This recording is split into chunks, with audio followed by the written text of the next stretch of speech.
South Like Korea, a it's consumer like application for blockchain, things the that people they writing blockchain themselves. solutions has been a big issue. We want to focus on Ethereum, but Ethereum's got a lot of scalability issues and other issues associated with it. It doesn't really meet all of our requirements. So, do I wait? Yeah, that's the first question people ask me. What blockchain should you use? And it's like, that's an open-ended question because it goes really back to when someone asks, well, what database should you use? So what, it's like, well, what's your shop? What are you doing today? Right? Are you a Python shop? Are you a Java shop? Are you a C# shop? Right? And then you go from there. It's like, are you an Oracle guy? Or you might, right? So you have to start and then go up. It's like, just don't jump into it. Because you have to leverage the culture of the organization. You have to, there's so many soft issues to make the outcome successful. Too many people focus on output, right? Because they're looking at, the next quarter, my bonus, 2 weeks from now, etc. When they should be looking at the outcome, right? So many Agile is a complete flop. Because why? Because it's only a 2-week focus. It's like it never hits the mark because no one ever actually focuses on the outcome, and they always miss it, right? I made my whole career has been basically hired for IBM, Sun Microsystems, and the big 6 consulting firms, going around cleaning up the messes, fixing the projects. So what do you do when normally anybody looks at me for a product, a proof of concept needs to be present to show them instead of a presentation I can demonstrate. And that First shows of all, you don't want to talk about blockchain anymore because that puts people to sleep and they don't care. well, I don't. That's good. Because So what you have to computer focus science on work. is the solution. You have to focus on their pain. But I have to select a blockchain implementation Yeah. to make that demonstratable solution available to potential customers. Look, I can do this right now. Yeah. Here's how. And I would tell you that if it's an enterprise customer, then you're going to probably either want to do it in Sawtooth or Fabric. And if you're unsure, then choose Sawtooth because it's the most flexible. Whereas Fabric has a lot of dynamics to it, politics to it. So I'm asking kind of rhetorically though. Yeah. I was not aware that there's a merging taking place. So that question no longer becomes the first question. Which one do I use? Well, it's always going to be a question because there'll always be favorites, right? Is the functionality what we're going for, or No, They're going to sit down here. It's the functionality. That's what I'm saying. It's the functionality, and the mature blockchains today, all of them will deliver that subset of functionality that you need, with certain exceptions. For example, when you go into Fabric, right? The architecture of Fabric is driven by the thing called channels, right? So if you don't understand channels, and you don't understand the solution you're trying to achieve, it could eat your lunch, okay? Because when you look at the non-functional characteristics, meaning scalability, resilience, right? Those issues, beyond the functional pieces that the customer focuses on. They don't care. They never focus on the non-functional until it hits them in the ass. Yes. Right? Then they care about security, performance, scalability, all those. But usually it's too late, right? Agreed. Right? So your job to be successful is to cover that, to find a way to bake that in up front without scaring them off. Address it up front. Right. And it doesn't mean to go talk to them about it, right? It just means to address it and let them know that you're covering it, but you don't dwell on it because then they'll get scared that you're missing the functionality. Because 2 weeks from now, I need to be able to click a button and see point A to B. That's all I care as a customer. That's what I care about, right? Then 2 weeks, a month, 6 months later, right, somebody else is going to care about, okay, well, that's great, but I got 1,000 people punching that button, and 10 of them are dying. Fix it. And then you realize, well, that's going to be a major issue. And hopefully you would have anticipated that. That's how I made my career.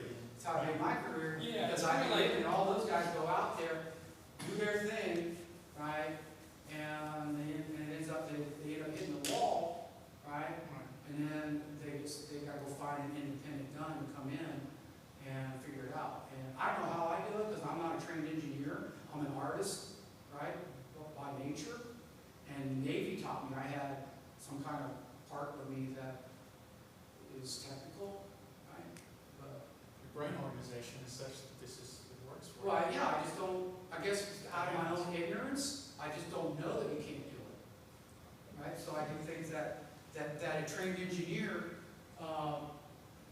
have myopic vision because they get trained, right? You're trained and you got a tool bag, you got a set of skills, and that's where you rely on, right? And in the old days, it was like it wasn't written in the book. I don't know how many guys I sat in a meeting with, and they would tell their boss, well, it's not in the Sun architecture book. It's not in the Sun book. It's not in the IBM book. It's not in the manual. There's nowhere. How do we do it? Right? So being an artist, right? I'm a creator, right? There's things that happen in my head that connects to disconnected. It's like Schopenhauer said, you know, when two disparate entities collide, there's a certain synergy that takes place, right? And it transfers that creates something new that was unknown to either one. Right? Yeah, and this industry is so new that it's almost like seeing what's happened with the convergence of cloud and on-prem and people, you know, hybrid and all these different solutions, and you just got to know them first. Yeah. And that's the hardest part. You got to learn a new one and a new, you know, architecture. And it was pain. Like Frank said, talk about cloud. I remember I've taken a lot of organizations to cloud, and I remember when I think about, okay, so like when did I go to cloud? Okay, I guess it was around, I don't even remember when. But I remember what drove me was an insatiable desire to co-locate, to have my own server, right? And if you all remember the bubble when everybody was building data centers and everybody was selling co-location services, right? You shared or dedicated your own box, right? But it wasn't cloud. It wasn't cloud, right? Yeah, and it was like a huge company. I remember, I forget the name of it, but the one that was the giant of them all. And they went bankrupt. Exodus. Yeah. Exodus. Yeah. They had a big office in Silicon Valley right after one. Right, huge, major capital costs in these data centers, but they couldn't build them fast enough because guys like me wanted their own crack server, right? But Bezos, Bezos fell into it because he was one of the customers, right? But they realized, hey, you know, he's better than me because he realized there's somebody with him surrounding himself. Like one of the things that Perot taught me, you know, is surround yourself with 8 people. No one's as good as the people that are around you.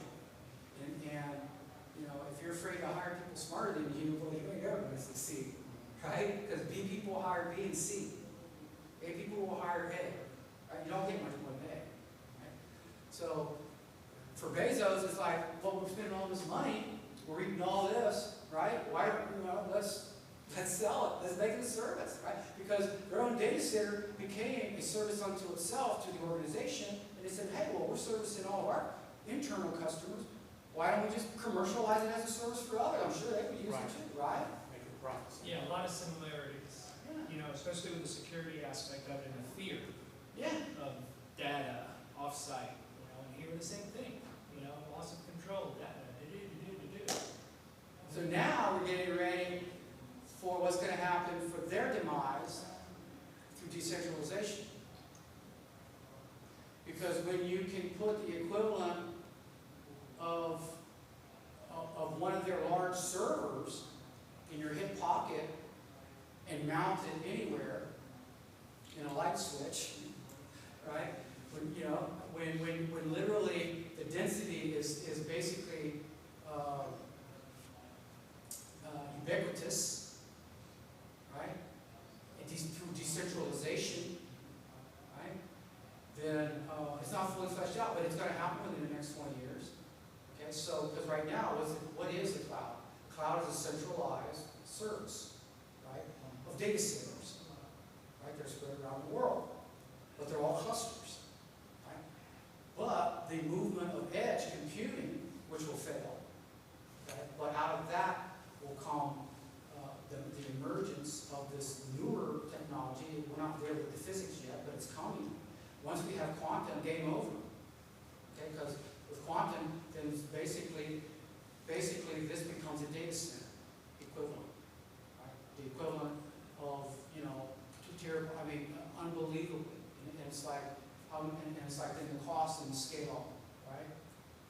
Let's go back and look at the history of Intel, right? And what everybody said about Intel. when the Japanese told them, oh, no more, we don't want your product no more, and Intel was like, oh my God, what do we do?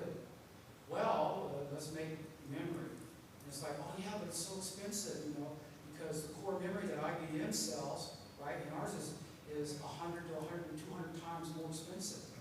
Right? But through radicalization, right, radical innovation, right, the cost kept coming down, coming down, coming down, coming down, coming down. I think where the point it became equal, then to the point where it became cheaper, right? And now look where we're at, right, with semiconductor. So, but at the time, right, they couldn't sell it, right? And IBM was sitting back, yeah, don't worry about those guys. It's like core memory, they'll never compete with us, right? In the solid state, right? So it's weird how things work out like that. So let's go ahead and get started. So, have you all met Trey? Trey, stand up and introduce yourself. I'm Trey Tijerina. Tijerina.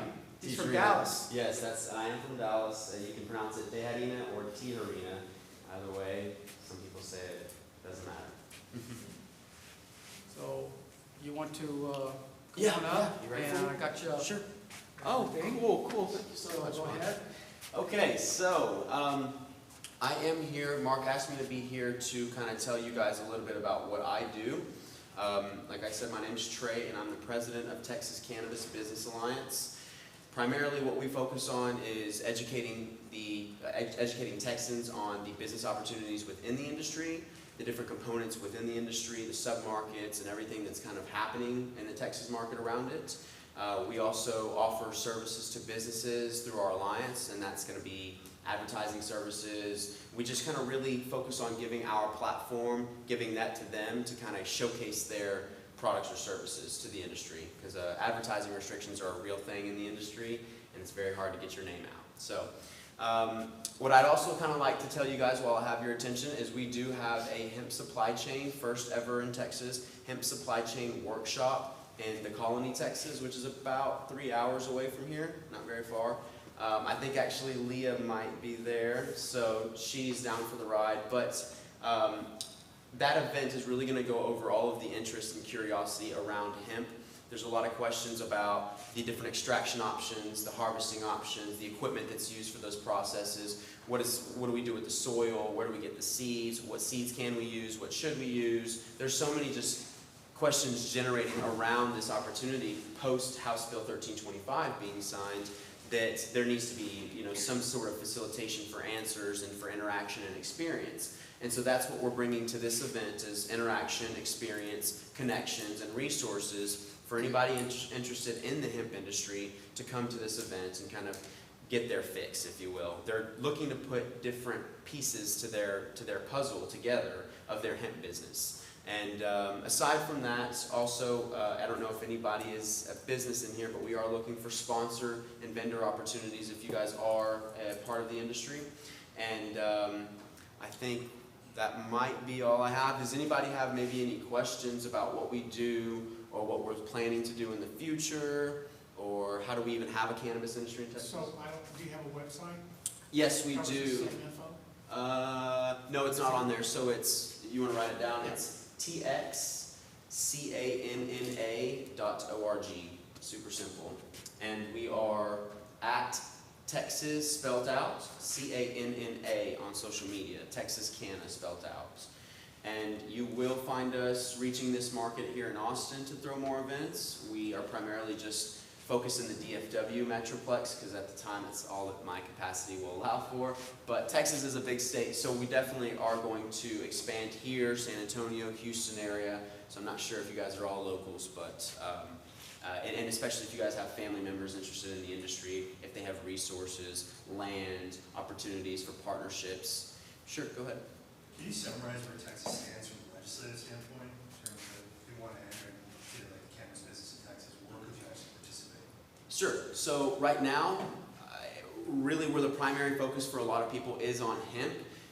Cannabis is a hard term to kind of navigate around. So cannabis is like an umbrella term. It's marijuana and hemp.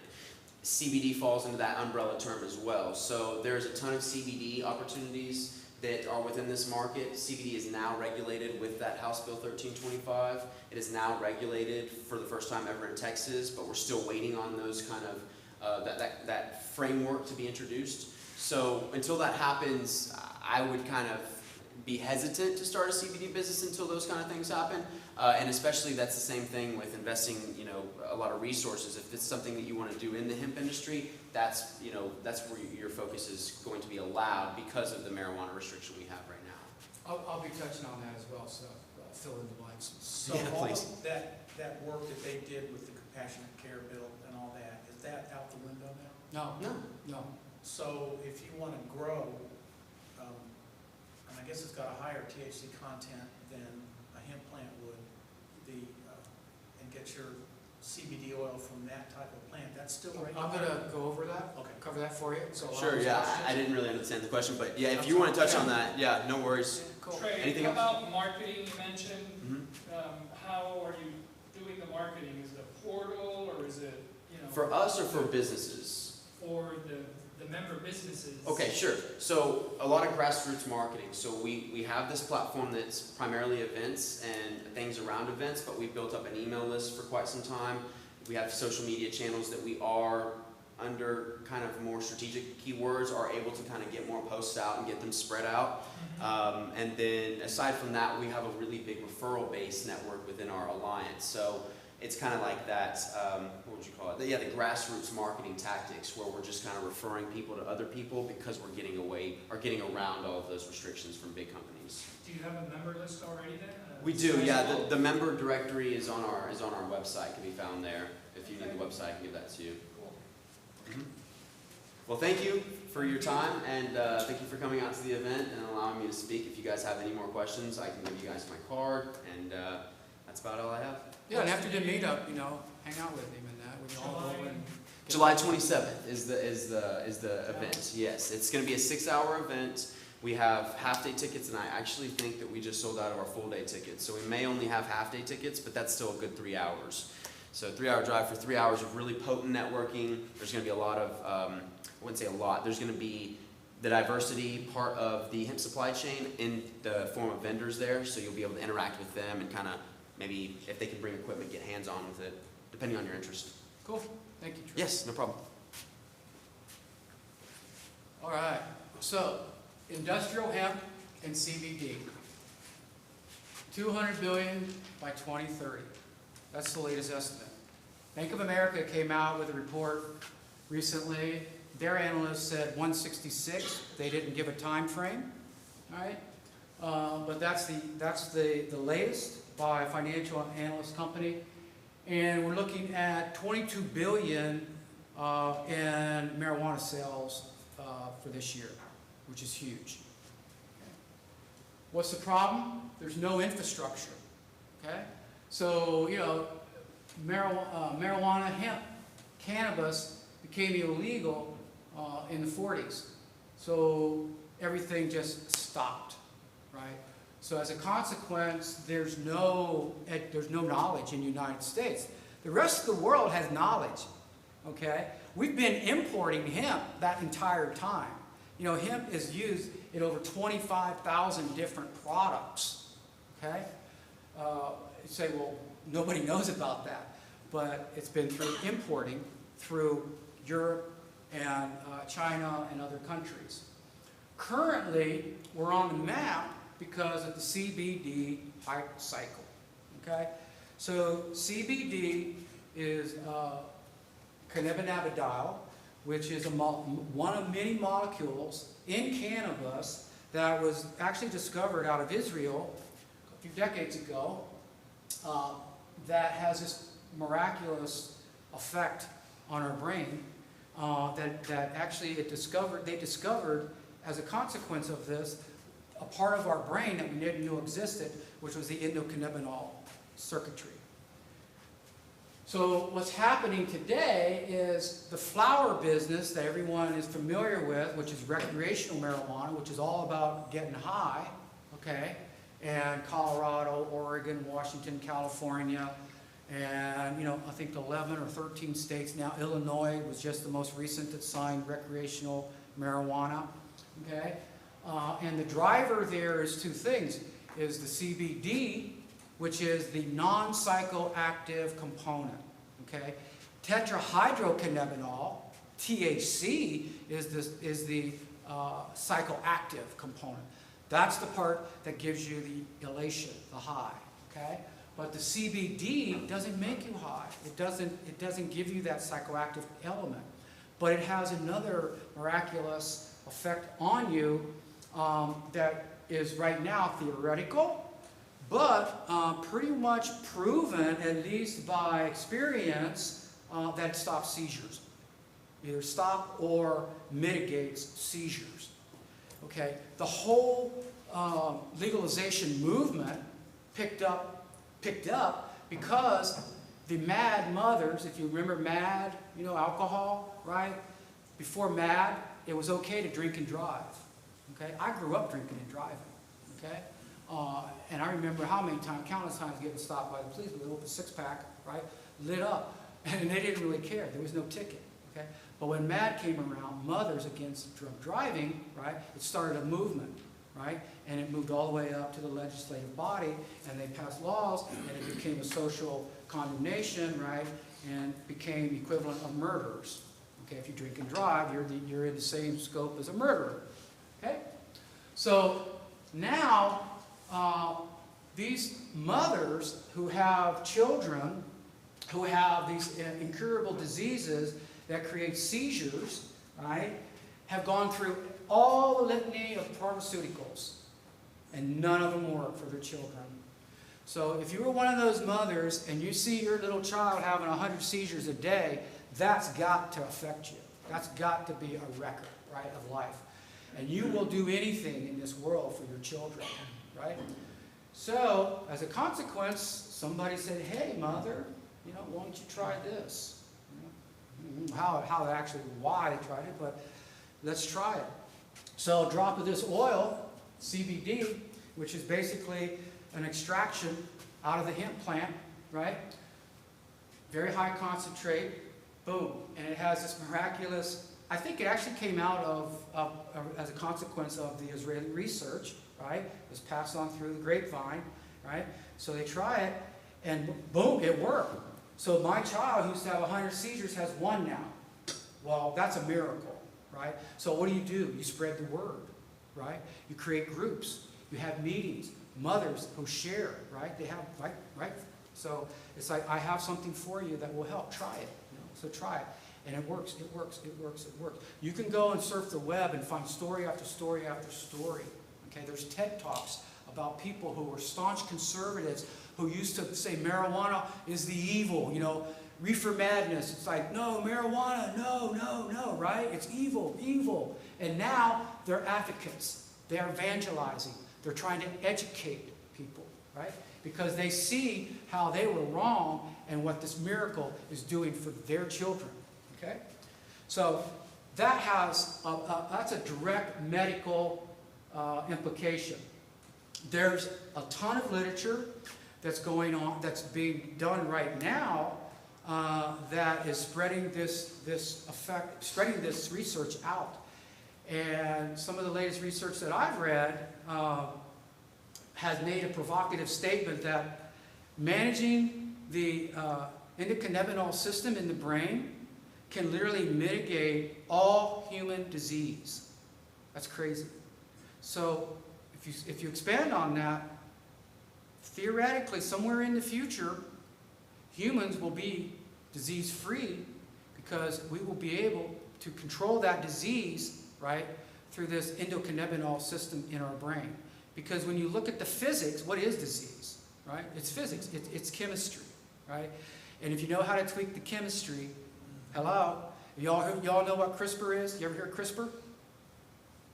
CRISPR? Yes. Well, CRISPR is basically programming DNA. The ability to literally slice and dice and program DNA. It's like, look at the DNA, pull this out, plug that one in. So if you have muscular dystrophy, oh, no longer. We're going to change that. Okay? But it's so radical that you can literally custom design life.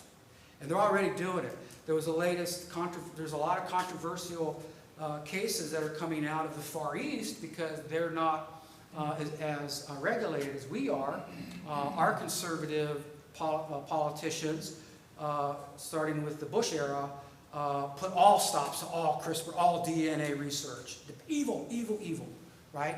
So we're way behind, but we're catching up, right? But in the Far East, especially in South Korea, they're way ahead, okay? And this goes right directly into cloning because it's just an offshoot, because what's cloning, right? So if you can tweak the DNA. So a lot of the fear factor is, and rightfully so, it's like, well, you fill out a form and you say, okay, well, I want a little Johnny, and I want him to be 6'4", and I want him to be a sprinter, and I want him to have an IQ of 182, and I want blue eyes and blonde hair, and I want a little bit of curly too. That's the future. And it will happen. Because if you have enough money, you will make it happen.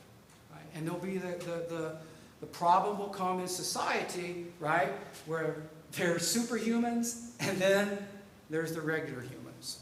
Mark my words.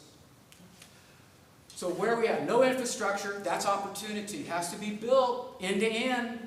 Okay, we'll talk about what that means. The CBD hype cycle. Be careful. Don't go invest your life savings. Don't go create a future vision of yourself. You're going to become a multi-millionaire. You can become a millionaire today, but understand it's short-lived. Okay? Because when all the dots get lined up, all stars get lined up, big corps are going to come in, and you're going to have CBD in every supermarket, every gas station, vending machines, everywhere. And the only winners will be the brand. Because there's nothing that separates CBD-A from CBD-B. Okay? It's the same. It's a molecule. You can't change it. Okay? You can only repackage it. Okay? So at the end of the day, it's strictly going to be the popular brand.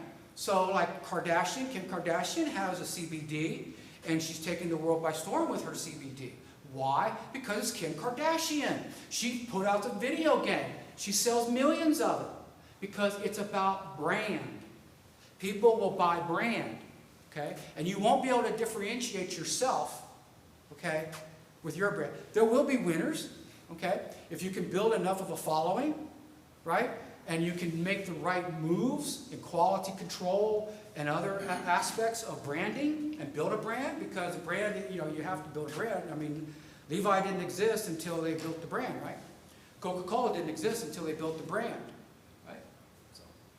But here's the thing, 25,000 different products. That's huge. That's where you get to $200 billion. Okay. Supply chain. This brings us to supply chain, because supply chain is the infrastructure. What does that mean? Well, we're talking about regulation. A lot of supply chains, most supply chains have some element of regulation, right? But when you're talking about cannabis, let's talk about, first of all, cannabis. So, cannabis is the plant, and it's basically two types, cannabis sativa and cannabis indica, okay? But cannabis has generally been separated into hemp, right, and marijuana, okay? So what's hemp? Hemp is defined by a THC content of 0.3 or less. Now that's critical. Remember that number, 0.3 or less. If it's 0.4 and you're a farmer, and you just grew 100 acres, you got to burn it. You're not going to be able to sell it. Out the window, down the drain. Okay? So it has to be 0.3 or less. But is that on the oil, or is that on... That's on the hemp, dry hemp plant. The dry hemp plant. So when the farmer goes and tells Mr. Regulator, each state varies, and don't quote me on this, but I think here in Texas, by our bill, it's something like either 30 days or 7 days. There's a window where you have to go tell the ag guys, hey, I'm going to harvest. And when you tell them you're going to harvest, you have X period of days to execute the harvest. Okay? When you do the harvest, you dry it out, it gets weighed, and it gets tested. And if the testers will come out and they'll test it, and it's a spot test. Okay, obviously, they're not going to test the whole 100 acres. It's a spot test, right? And if those spot tests are 0.3 or less, then you're good to go. You get the stamp of approval. So that's the first part of regulation. Well, actually, the first part of regulation even goes back before that. It's called the seed. You can't just go get a seed and plant it. There's regulated seed. Right now, there's probably about 15 seeds that are regulated, approved in Colorado. Okay, Colorado's the leader, right? Colorado and Kentucky. These are the two states you want to look at because they're the leaders in the country. They're the most sophisticated, they're most advanced per se. There's actually 10 top runners, but Colorado has been doing this for a long time. And they have a seed program, and every year people apply, hey, I want to try to put my seed out there. So there's not like hundreds of seeds, right? There's a few seeds. And a lot of those seeds come from overseas. So you got logistics and tracking. That's right. And in fact, Poland is a leader in seed production, believe it or not. Okay? Remember, Europe and the other part of the world, they've been doing this. They didn't stop. Okay? Are there any domestic sources of supply? Yes. Yes. So now that's the next rung that's going on, is getting away from the external markets and creating an internal market. So now there's seed geneticists and breeders, right, who under heavy regulation, right, and now you have also the element of patents to fight because this stuff gets patented. Okay, in the ag business, patents are king, right? The agricultural department has a special system set up that fast tracks the concept of a patent. It's a little bit different. You know if Monsanto's in that business? Huh? You know if Monsanto's in that business? I'm sure they are.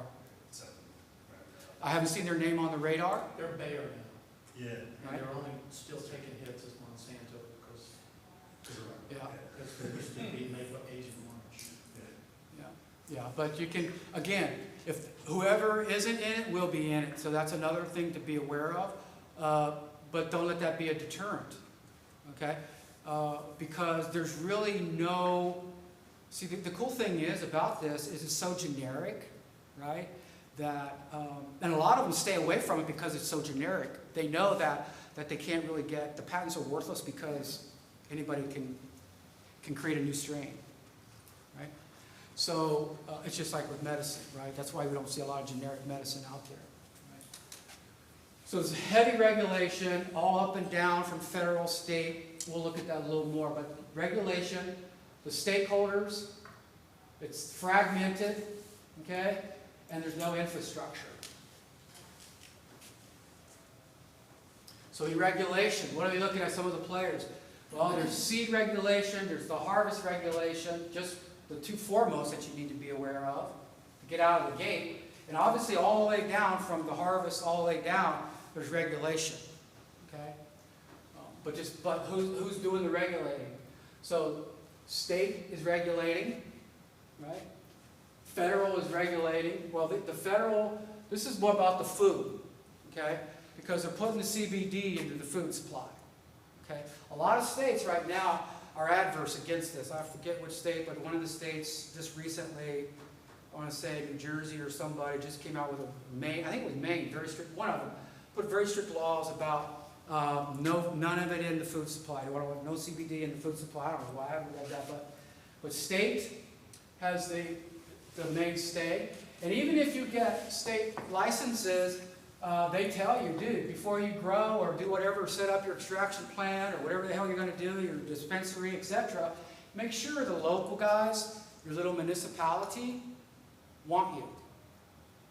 Or at least they do not, make sure they do not want you. Because if they do, then you don't need to be there, and you're going to have problems. So it goes right down to the neighborhood.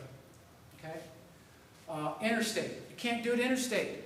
Oregon has a big problem right now because they have a 6-year supply of marijuana. Okay? That's a problem for them because this stuff molds. They're spending money right now trying to keep this stuff from dying, from getting moldy, becoming contaminated. Okay? So they're dying, so they're trying to figure, and they want interstate. Right next to them, their state, they can't ship it. We can't go interstate yet. So that's going to be a major breakthrough, and it's coming. Didn't the Farm Bill permit interstate No. commerce, is there? No. No, But I can receive over through the mails. I can receive CBD. not legally. So they created a situation where they're allowing something to happen, but it's still illegal to, That's right. okay. Yeah. In fact, the House just passed legislation that, now obviously, the House is just one, right? It's the House, the Senate, and the President. But the House, right, passed legislation most recently for two things. One, they said, hey, you banks, you guys can go ahead and play now. Right. We're not going to mess with you. And they actually told that to the Commerce Department. They told the Commerce Department, right? Say, hey, let the banks go ahead, don't mess with them, that's cool. And then the interstate is still not, no, you're not going to do interstate yet. Okay? So, yeah, people are doing it, right? But, right, it's like So I some... get it, it figures, they jumped on the opportunity, no one said no. So Well, they there was just made it a case here. I think there was a case here in Texas. I forget it. Maybe it was in Dallas or somewhere. One of the cities here, where there's a young man who's facing like 20 years in prison. Okay, because he ordered something like 20 pounds of equivalent of cannabinol. Right. So they didn't charge him with trafficking, right? But they're charging him under the drug law. So that's getting sort of worked out now. We don't know where it's going to happen, right? How it's going to shake out. But, and the guy has cancer. He has cancer, uncurable cancer. Okay? So, obviously, this is a big user. Marijuana has always been a big relief for cancer patients. It's been well known that during the days of AIDS, a lot of chemotherapy patients want to smoke reefer, get reefer from their kids, right? Or their neighbors or whatever, because one of the things with chemo is nausea. Okay? Well, one of the benefits of smoking a good doobie is it gets rid of the nausea. Okay? And also gives you appetite. Because you don't feel, when you're under chemo, you don't feel like eating. That's why you see people with chemo, they're like toothpicks, because they don't have an appetite. So that's another area. I could go on and on with anecdotal evidence. For instance, bipolar, if you know people that are bipolar, okay? People that are bipolar, a lot of them take lithium, right? Lithium has some nasty side effects, okay? It's like the side effects are almost as bad as the freaking bipolar disease. But people that do the smoke, okay, it relieves a lot of the side effects and helps them reduce their lithium dosage. Okay? But it's anecdotal, okay? But see, a lot of this is anecdotal and experiential. Why? Because it's outlawed. But that's going to change, right? Because over the next decade, research is happening. Scientific, hardcore, empirical science. Okay? There's a study going on right now. A connection of mine, who's a microbiologist in Australia, he told me the other day that his report, he hopes to have it published by the end of the year. And the miracle of his research is that his study with cannabidiol, CBD, is an antibiotic. And y'all know what streptococcus is? I'm not saying it right? And then all the different variations of it. Y'all know what MRSA is? Okay, well, MRSA, for those that don't, MRSA is one of those bacteria that if you get it, you're screwed because there's no cure. And it's a flesh eater. I've seen people with MRSA. And I've seen it with their foot, had it on their foot. And within 30 days, they had a hole in their foot. And they had to have their foot amputated. Okay? Bad stuff. His research showed that it killed the MRSA. Okay, that's good enough. But you know what the real miracle of this is? Okay, the problem with antibiotics is that when you give it to the bacteria, these guys are really slick and smart. And they figure out the bacteria and how it works, and they adapt.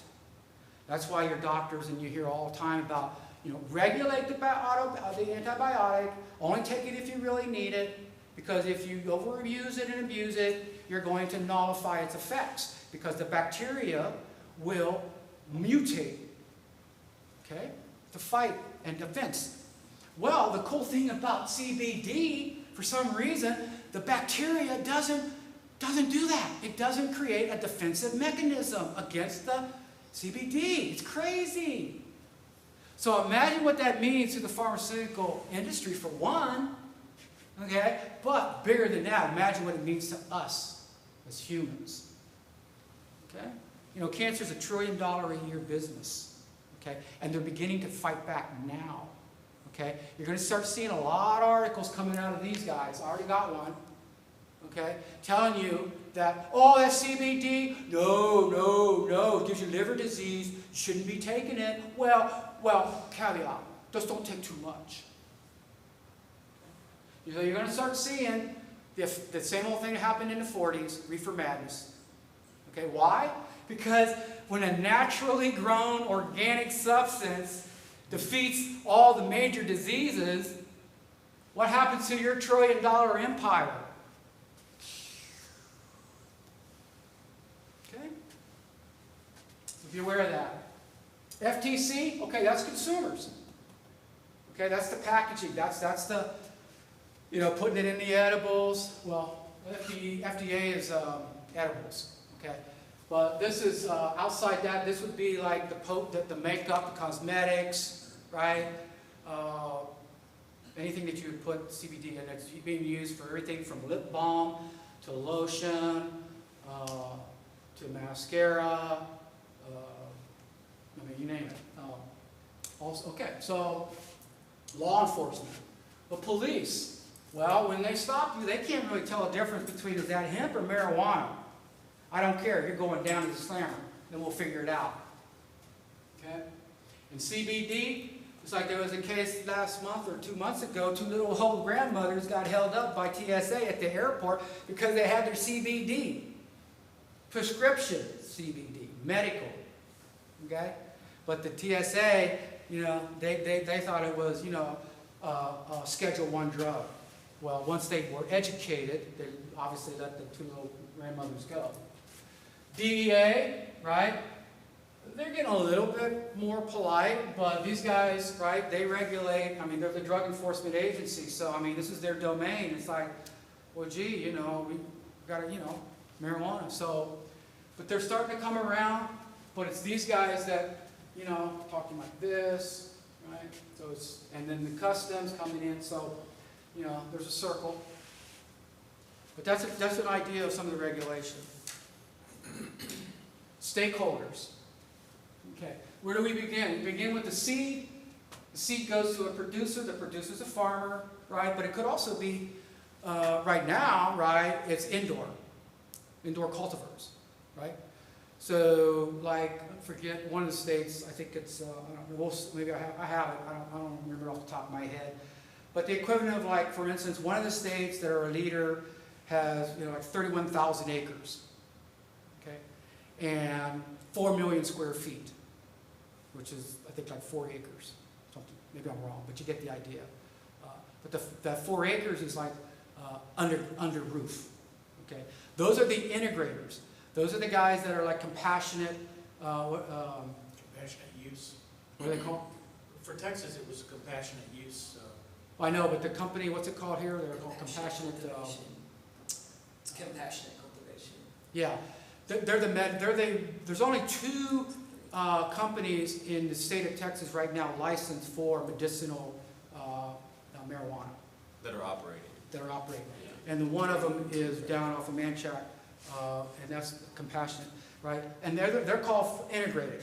And the reason they're integrated to get licensed is because the feds want them to be integrated because there's no supply chain, there's no way to track it. So when you have everything integrated under one entity, specifically one building, the grow room, right, the extraction room, the testing room, the cutting room, the packing room, and the dispensary. Makes life a lot easier for the regulators. Okay? Those are called integrators. An integrated supply chain, or integrated, what's the term? Vertically integrated. Vertically integrated. Okay? That's going to change. That's going to change. Those guys, that's not a good business to be in right now, long term. And even here in the state of Texas, they're not making a boatload of money on that enterprise. Because, first of all, the actual people that can get a prescription for it are few, right? And what they got to jump through hoops to get it, okay? And most of them, the state's a big state, so it's not like they're all downtown, okay? They're all spread out, so it ain't working out too good. And as we begin to break this industry down, it's going to become non-vertically integrated, okay? And that's going to drive costs down. Okay, so the processor, so he grows it, he processes it, that's the extraction piece, and then somebody's going to manufacture and make something, whether it's going to be CBD, edibles, gummies, maybe they want to do bulk fiber and make, for instance, Levi's figured out a way to soften hemp fiber enough to where they've created a weave with cotton, and they're going to start selling hemp Levi's. Okay? So that's a manufacturer. So that means they got to find a supplier who grows it. Then they got to find a processor who can make the textile for them, and then they're going to manufacture it, wholesale it out, retail into the stores, right? All of the retail stores, and then you and I will go buy it. Okay. So that's the general and primary supply chain flow, and across that whole flow are these guys, the regulators. Okay? Subsidiary to that supply chain are these secondary support services, starting with cleaners. Okay? So when you produce, depending upon what you're trying to do, okay, because seed itself is a product. The hemp seed throughout history has been food, has been fuel, right? In fact, the Red Cross back in the 90s was making gruel, which is basically taking the seed, crushing it down, mixing it with water, and going and feeding starving children in Africa. Okay? The hemp seed is one of the highest per weight element, I'm not using the right word, of protein by weight. Okay? Not only protein, but it's also a great source of the essential fatty acids. Okay? So imagine taking your cereal or whatever, and every morning putting a cup of hemp seed on there. Good stuff. You work out, hemp powder, protein. When you go to GNC in the future, right, it's going to be there. Okay. Transporters. Well, somebody's got to move it, and you just ain't going to call up Charlie. Hey, Charlie, I got a boat. I got 2 tons of hemp. You want to come and move it? Okay, that ain't going to happen. Regulation. Okay. Tracking. Okay. Is that, oh yeah, don't make no side stops, buddy. One of their fears is that out of the hemp, people are going to like, oh, hey, let's pack some flour in there. Flour is a generic term for marijuana. So that's another thing people worry about, is that, oh, they got 100 acres out there. Well, in the middle of that 100 acres, they're growing 1 acre of flour.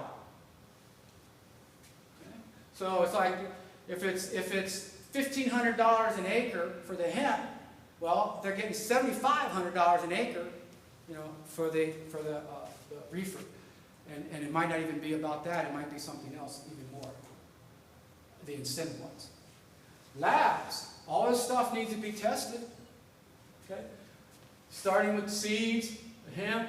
I think that gets tested periodically. Texas has already stated they're going to be pretty lax on it. So not everybody will always be tested, I don't think. They wrote it into the reg that they have to tell them when they're getting ready to harvest, and they have to take samples from 4 disparate locations on the grow, and then homogenize that and see what their read is. That's right. Before they harvest, they have to know what the THC content is. That's right. So that's going to be a showstopper, okay? Because that's a manpower issue. Not only is it a manpower issue, but it's also resources beyond the manpower, right? Because just not anybody can go out and be a tester. So what does that imply? A mobile test, or you? No, it implies that there's going to be a brick wall in the supply chain. And if you're the farmer and you can't get your crop tested, you're going to be one pissed off dude, because time to a farmer, time is everything. Okay? And it's like, when's that tester coming? When's the tester coming? When's the tester coming? Okay? So it's like, well, you know, you're gonna, what? How many testers do the state gonna have? I mean, think about the size of Texas. So I realized right now that I assumed that because of that problem, they would simply allow the farmer to take his material, package it, and send it in for testing. No way. That ain't gonna happen, because how do you know where it's coming from? Right. Okay, so what it means though is that this is an opportunity. This is a business opportunity, because if you read the reg, okay, it tells you third party license, or state, or university. 3 entities can be testers, but you have to get certified. Right, they're pretty high standards to meet the minimum requirement to be a certain type of lab to. Well, yeah, they're not going to make it easy, right? It's a little expensive, actually. Right. So, but that's an opportunity. It's not a hurdle. It's just all of these are opportunities. From cleaning, transporting, crop insurance. Nobody can get crop insurance now. Why? Well, I wouldn't if I was an insurer. Are you kidding me? Okay. But when you have hemp chain, a supply chain, right? That's what we're going to talk about. You can get, do you have hemp chain? Yeah, okay, I'll write you a policy. And a lot of farmers aren't going to want to grow it without insurance. Not when they know that, oh my God, 0.3? What if it's 0.4? You got to burn it. Oh my God. It's not as bad as it sounds, because the seeds are genetic. Okay? And as long as you're playing fair and you get the right seed, but if you try to go and buy seed X, or you go and, you know, if you're not getting the right seed, again, this is a supply chain tracking, so you know you're buying the right seed from the right entity. Okay? But if you try to save money and buy this other seed, he says, oh yeah, no, this is the same seed. Right? And he gives you false papers, and you're thinking, oh, okay, well, you know, if it sounds too good to be true, dude, it is. It's not true. Why is everybody paying 50 cents a pound, you know, and you're paying 10 cents a pound? Legal? Oh, hello, what are we talking about? Everybody's got the questions about legal, right? All of these have legal implications. Storage, okay? Storage is going to be major, okay? Because you're not going to go down this line on that timeline, that perfect timeline. First of all, it doesn't work like that, because these guys have seasons that they buy, okay? These guys have periods that they buy, okay? And prices fluctuate. This is not a static commodity. This is a commodity. The prices will fluctuate. Just ask the people that are in the business now, okay? It's the same old, same old. When you have go up to Canada, see what their big problem is. Their big problem is oversupply. So the market is depressed. So the stock tanks. People get fired. Okay? The CEO of the largest hemp company in the world got removed a couple weeks ago. Okay? And then packaging. At the end, packaging. Well, what's the big deal about packaging? Everything. Okay? You got the right label on it? Right? What kind of packaging do you need for CBD? What kind of packaging do you need for whatever? Right? Packaging. Packaging. That's primary. Obviously, there's going to be a few other caveats in there. Now we go to blockchain. All right, so what's blockchain? Right? So blockchain, supply chain use case. All around the world, right? The winning story for blockchain has been supply chain, starting with Walmart and food safety, teaming up with IBM for mangoes, showing the world how they can take a mango from the farmer in South America, track it all the way to the shelf in a Walmart store where the vice president of food safety can go up, grab a pack of mangoes, scan the QR code, and say, hey, check it out. 7 seconds. I got the full provenance of that package of mangoes. I know where it came from. Okay? How long did it take before? A couple weeks to find out. Why is that important to us as a society? Illnesses, contamination. How many times have we read lettuce? Don't you think that, help me out with the taco company, the burrito company? Chipotle. Don't you think Chipotle would have liked to have a blockchain provenance tracking system in their supply chain? Okay? They've never come back. They never come back. And at one time, they were king of the hill. Okay? But that one incident that they couldn't find. Okay? IBM, and I can never pronounce their name, MSRK, anybody help me out? The big shipping company, Maersk? Is that how you say it? Okay? So IBM, they're in bed together. And that's all about IoT, because Maersk is about containers, right? So they make smart containers. Now they can track those containers, full provenance, right? So that was one of the very first use cases that IBM brought out to show the world a couple years ago, right? How this would work in the supply chain. And now I just read that there's a consortium in Europe that is rolling out their own equivalent of that same supply chain with a different blockchain company. And that's only because the technology is evolving and getting better and better and better. Okay. So what does it bring for us? Well, transparency, okay, provenance, right, and quality control. Right? Just those three. There's more, but those are the three killers. Cryptocurrency. Wow, what does Bitcoin got to do with this? Well, first of all, Bitcoin is really just a use case of blockchain, as is all the derivatives of cryptocurrency, okay, and including Ethereum and including Libra, Facebook's new kid on the block, right? But what is it all about? Well, first, it's about payments. Well, at least that's what Bitcoin started out to be. The inventor, if you read his paper, you don't know if it's a he or an it or whatever it is, an entity. It might be the NSA for all we know. But whoever created and wrote that paper, when you read it, it was all about payment. It was about being able to go and stand in line and bing, cryptocurrency, right? But eliminating all of the banking, all the intermediaries that take a cut of our funds when we do a transaction. Okay? It's about getting rid of that 3.x% charge every time you want to do a transfer or make a charge or a credit card charge, right?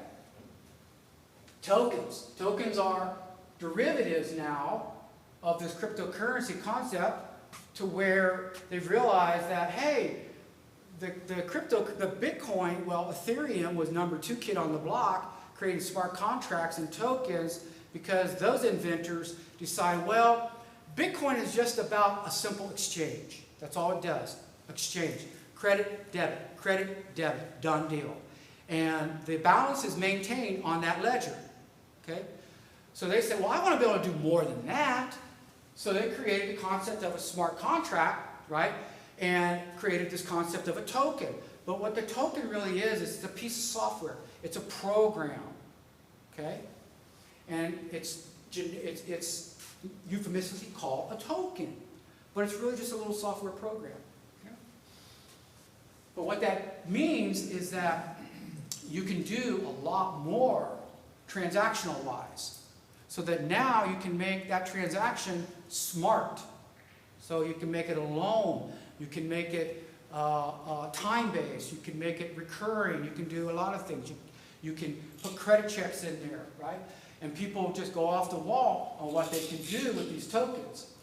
And now it's evolved to the point where we call tokenization. Tokenization means, oh, you mean we can take assets, digitize the asset, and start transacting on the asset as though that asset was currency.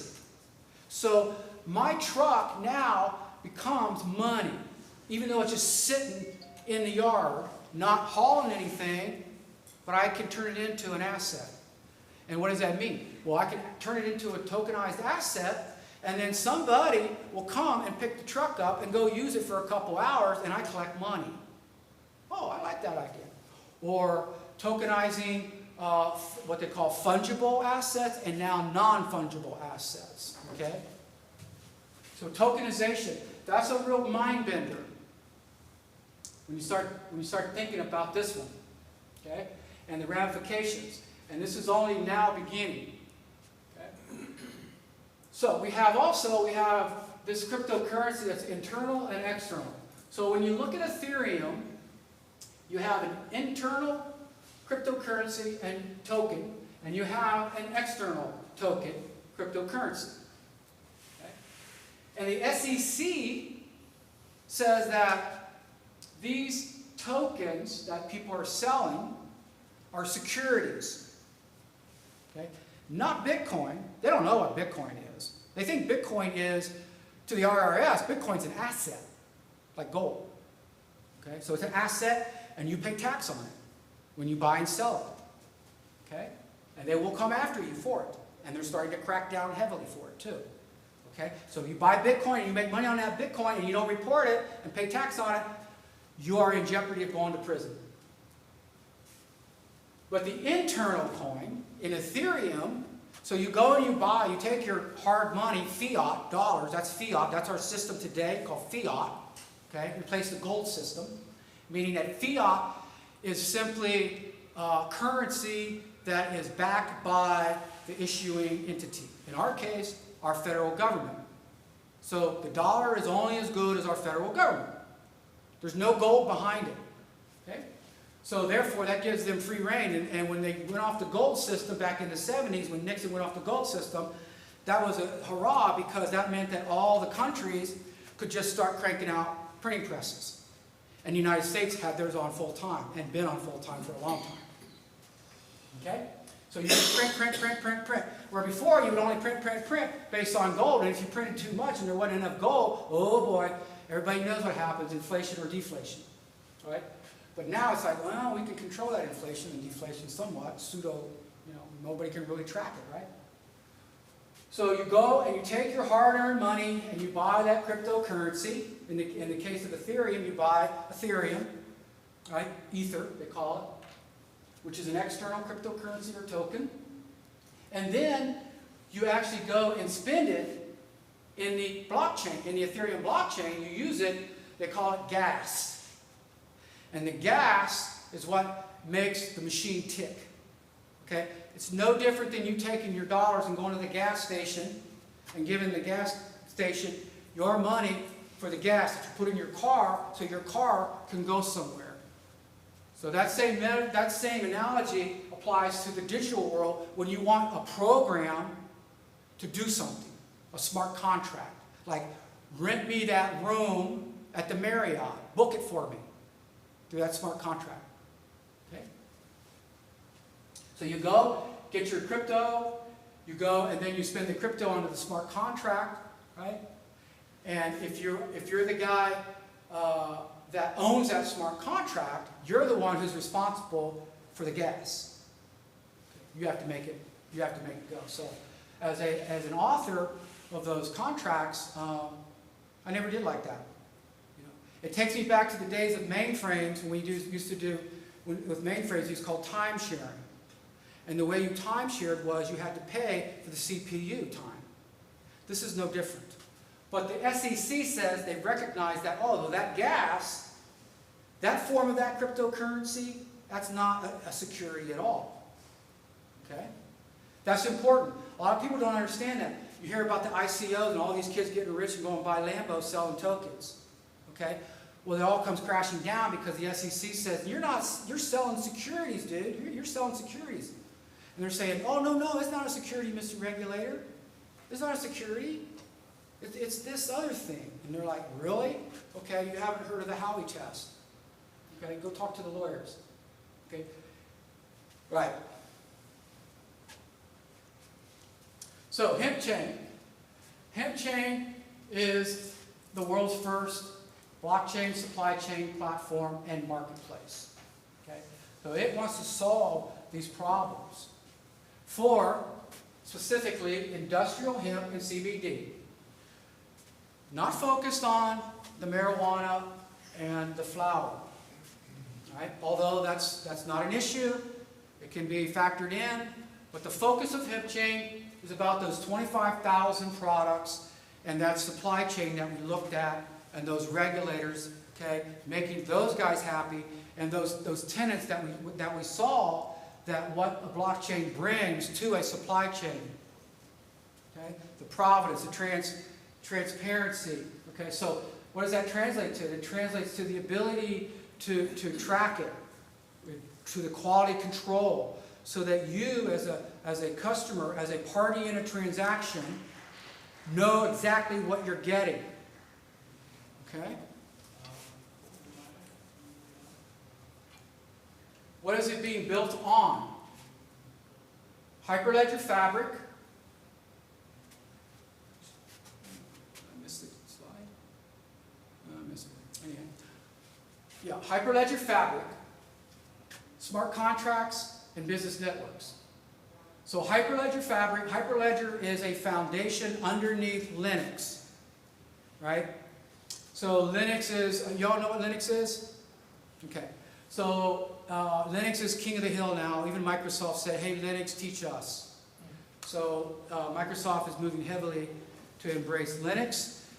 If you've been watching any of the news, I feel sorry for you if any of you are Windows 10 users. Right? 50 million of them were told recently by Microsoft, it's not a good day for you. Okay? So Windows has a lot of problems. Right? Anyway, so Linux, Hyperledger, 2016 was created. This was all about enterprise blockchain. Okay, enterprise blockchain, right? That's what I was talking about. So when I created the first enterprise blockchain in 2015 in this room, okay, a year later I created the first Hyperledger meetup because I saw it coming. I even predicted. I said, when I stood here, I said next year you'll see IBM doing this. They'll announce, and they did. And they created the Hyperledger Foundation.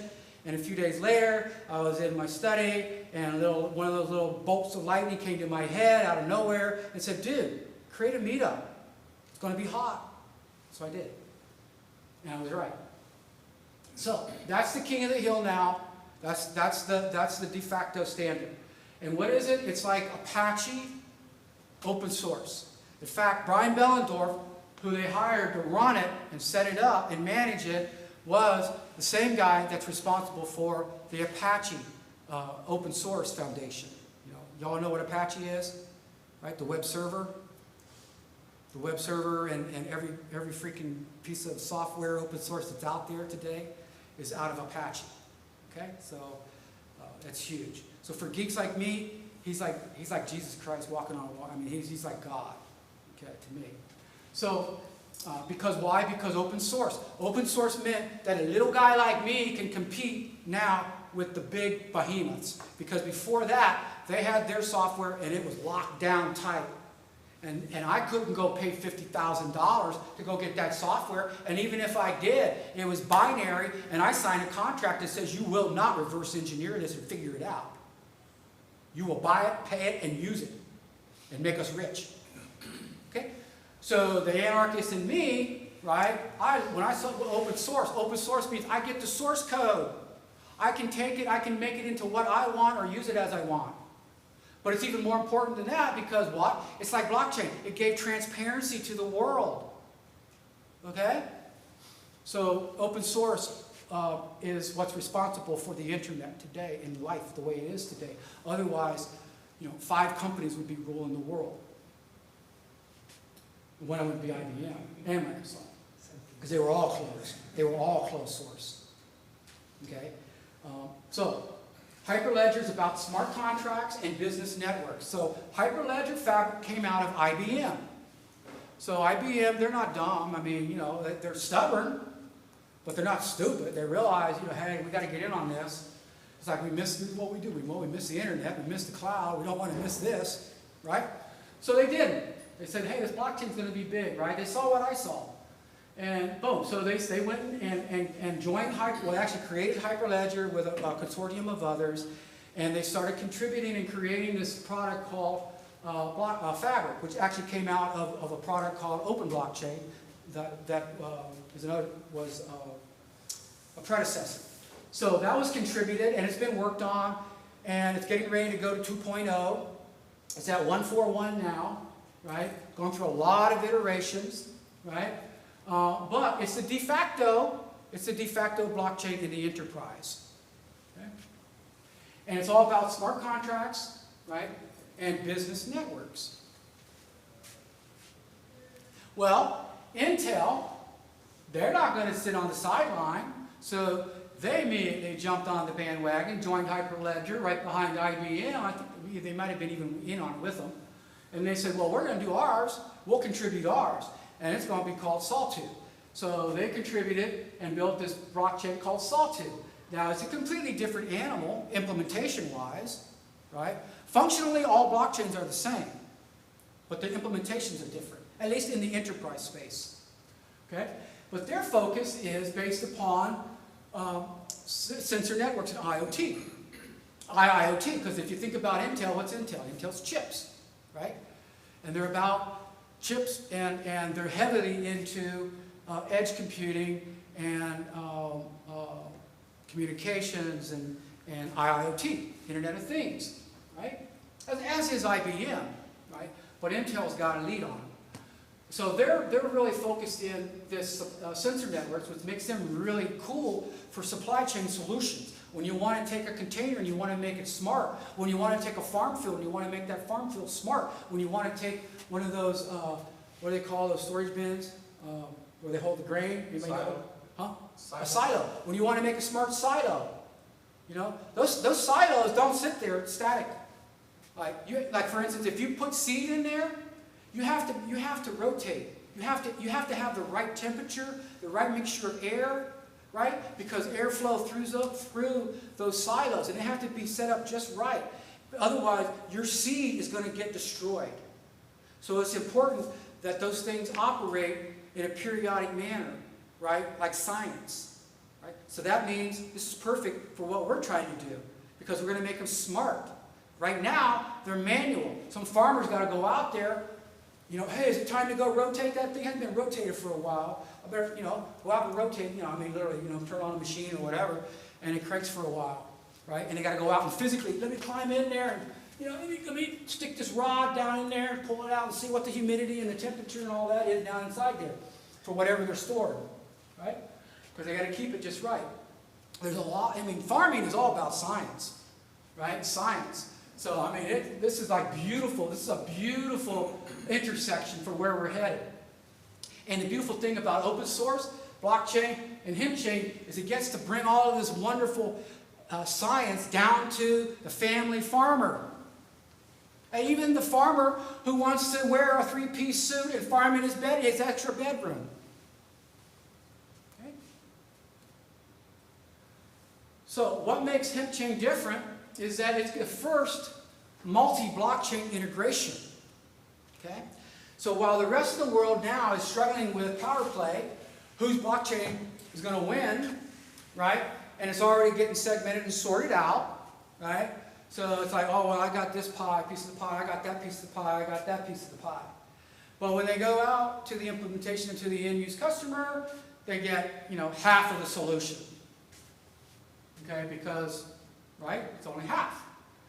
Because this is what our blockchain does. You need to change your business to make it suitable for our blockchain. Well, I don't want to do that. Oh, well, then I'm going to cancel the deal. That's why you don't see the uptake.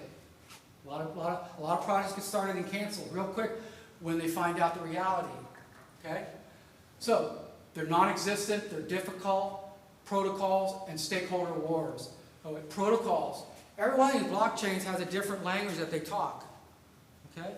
So it's not like the web.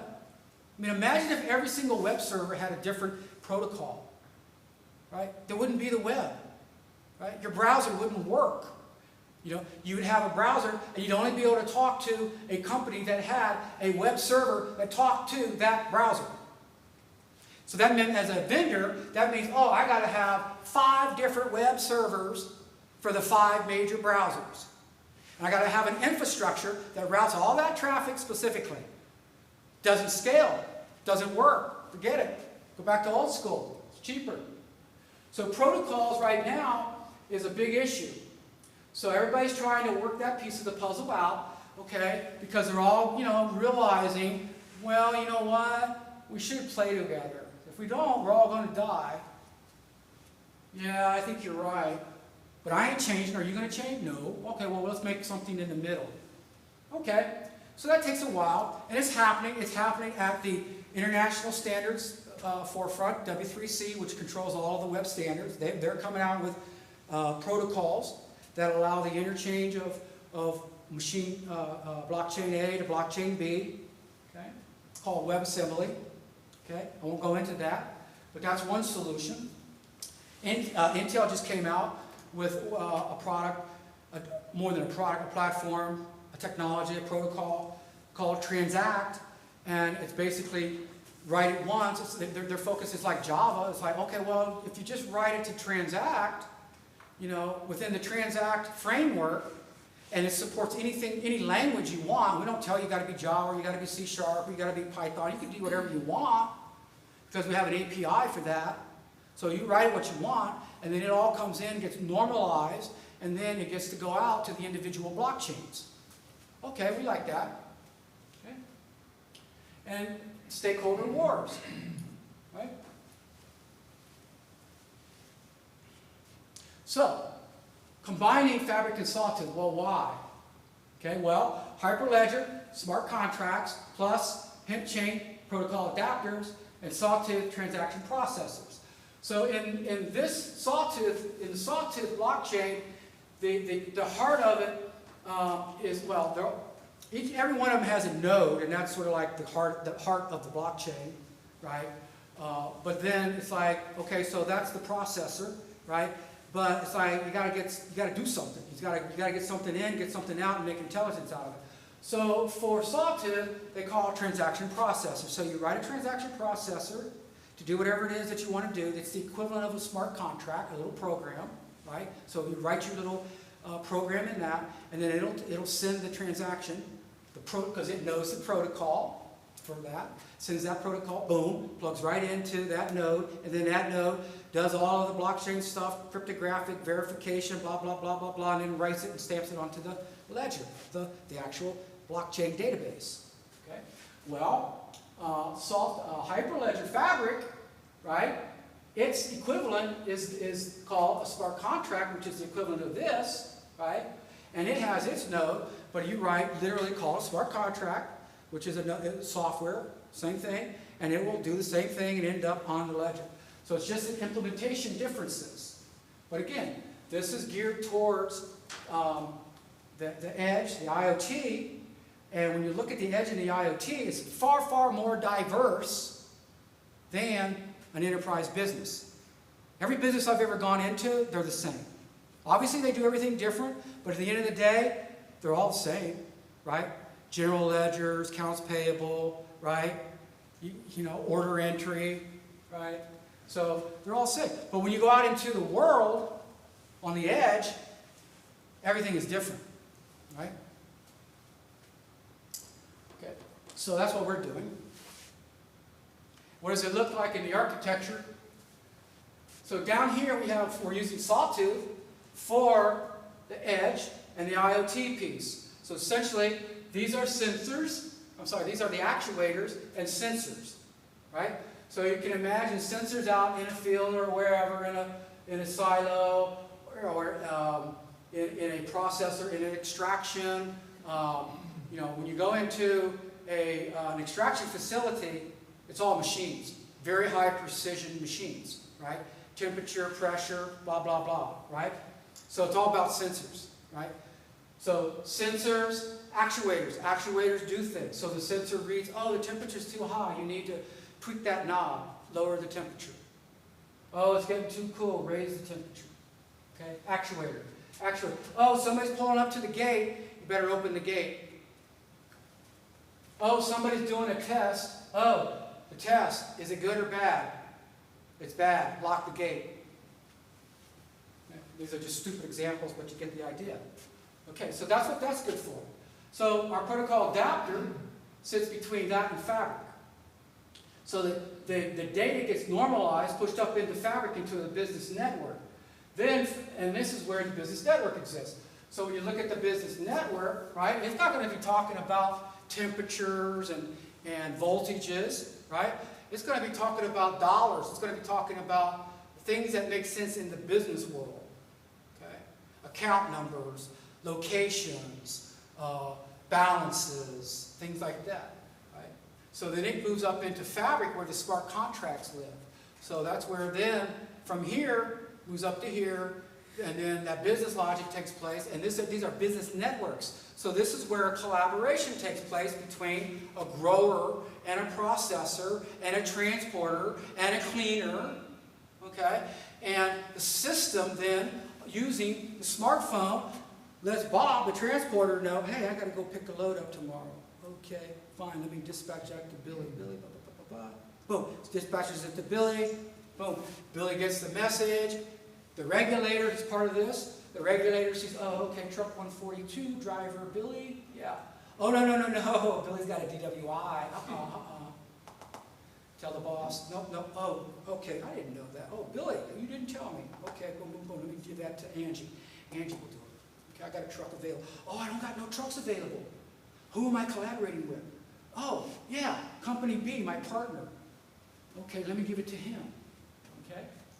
And you can see now it's not about picking up the phone, like today. Oh, I got a problem. Who am I going to... I don't want to lose the deal, right? And I don't want to give the deal away. Okay? What this transaction I'm describing can happen in an autonomous manner. You're getting a message to go do A, B, C. You don't even know who it's coming from, but all you need to know is that it's valid. You don't care who it comes from. It's an instruction that you trust. Because inherently in this system, it's cryptographically sealed, proved, and you don't have to worry about it. And you don't need to know where it came from. And you don't have to worry because you know that the meter for you is ticking and you get paid. Okay? And then it goes up to the application. So that's where the human, eventually, that's where we're living at, up here, right? Again, but through a Procroc adapter. It takes it out of the business network through that smart contract and feeds it up to the application. So let's take a sneak peek of what that looks like.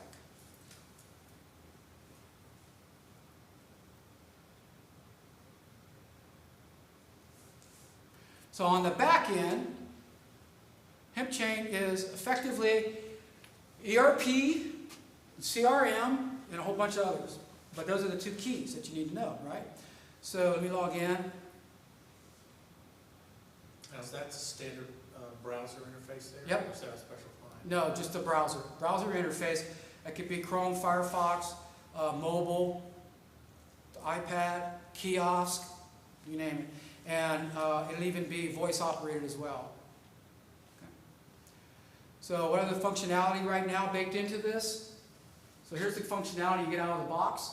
Accounting, AP, AR, asset management, you got a catalog, content management, facility management, HR, manufacturing, marketing, a portal, order entry, parties, so party is party collaboration, project management, Salesforce automation, Scrum projects, okay, work effort.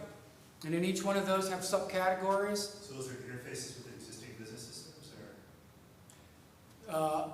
No, this is what, when you become a member, this is what you get. Okay.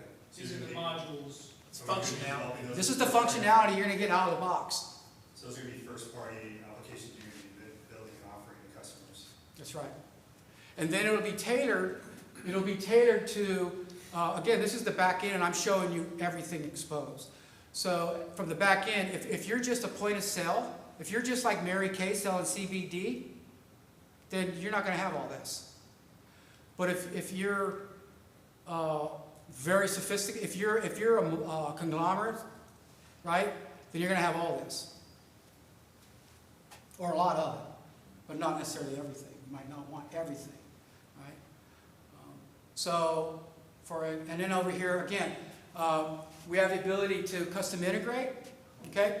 So we're doing several custom integrations are in process now, some of the, primarily in the area of the cryptocurrency and smart contract for payments, right? But this gives you an example which ties into this solar integration, bird integration, business intelligence. There's eBay baked in, so if you have an eBay store, you can run your eBay store into this, right? Integrated. There's an example that shows you how to build a custom integration, a handheld facility. This is like someone in a warehouse walking around, okay, or at a dock, right, or out in the field as a tester, okay, or a regulator, right, checking your license, you know, whatever it is, right.